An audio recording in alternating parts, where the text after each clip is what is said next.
Lo stato antico e di piazza nella conoscenza costituita. Con questo spirito ha dato inizio a una scuola di ballo sardo dove vengono insegnate diverse danze della tradizione popolare di tutta l'isola. L'intendimento principio dell'associazione è il rispetto delle tradizioni e delle movenze che caratterizzano i diversi balli, nel rispetto del sugonnotto tramandato di generazione in generazione. Nell'ultimo biennio i maestri Anna Redda e Max Mora hanno deciso di portare al di fuori della scuola gli allievi quale dimostrazione dell'insegnamento. Ogni componente allievo del gruppo che si esibirà stasera veste un costume diverso al fine di rappresentare alcune delle diverse fogge e dei diversi colori che compongono l'arcobaleno del bestiario isolano. L'associazione tiene a ribadire che non è un gruppo folco e rivendica la volontà di rappresentare il passato senza avere vincoli di spettacolarizzazione. A voi, gli allievi della scuola Ballutundu di Cagliari.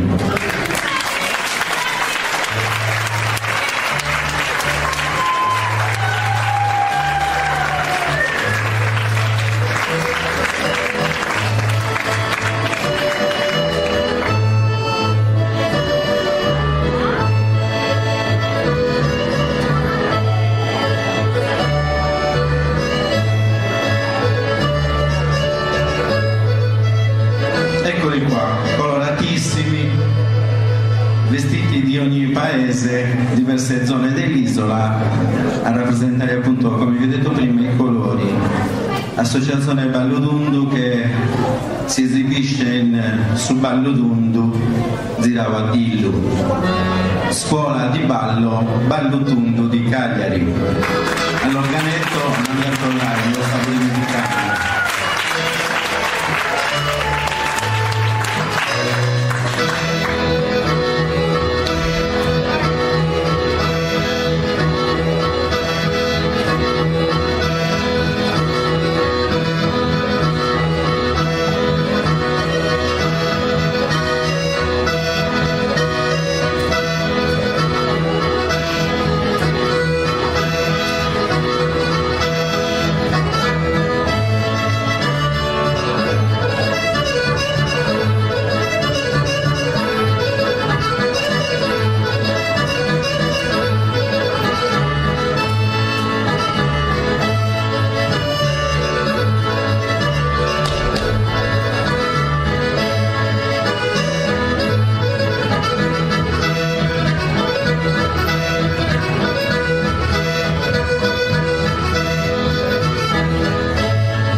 ancora gratitudini di Cagliari, bellissimi questi colori, Desilo al centro che risalta tra tutti. E anche per voi un piccolo ricordo di questa presenza qui, vogliamo ringraziarvi ancora per essere stati presenti. Grazie a Travolta.